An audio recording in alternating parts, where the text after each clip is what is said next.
জন্মদিনটা যেন অভিনেত্রী সুস্মিতা রায়ের জীবনের মোড় ঘুরিয়ে দিল।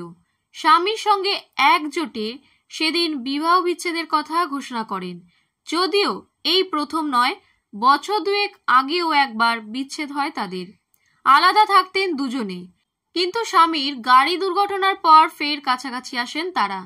বিচ্ছেদের কথা ঘোষণা করার পর সুস্মিতা নিজের সমাজ মাধ্যমে জানান তার শারীরিক অবস্থা ভালো নয়। চিকিৎসক দেখাতে চান, সাহায্য চাইলেন নেট মাধ্যমে। সুস্মিতা নিজের সমাজ মাধ্যমের পাতায় জানান তার পেটে যন্ত্রণার সঙ্গে বমি হচ্ছে, কিন্তু সব থেকে কষ্ট পাচ্ছেন পায়ের ব্যথায়। হাঁটু ভাঁজ করতে পারছেন না। সুস্মিতা নিজের বাড়ি থেকে ভিডিওটি করে পোস্ট করেন। অভিনেত্রী হওয়ার পাশাপাশি খ্যাতনামী ব্লগার তিনি। যে বাড়ি থেকে ভিডিওটি করেছেন সেখানেই স্বামীর সঙ্গে থাকতেন অভিনেত্রী। বিচ্ছেদ হয়ে গেলেও কি ছাদ আলাদা হয়নি তাদের? সে বিষয়ে সুস্মিতা কিছু স্পষ্ট করে বলেননি তার পোস্টে।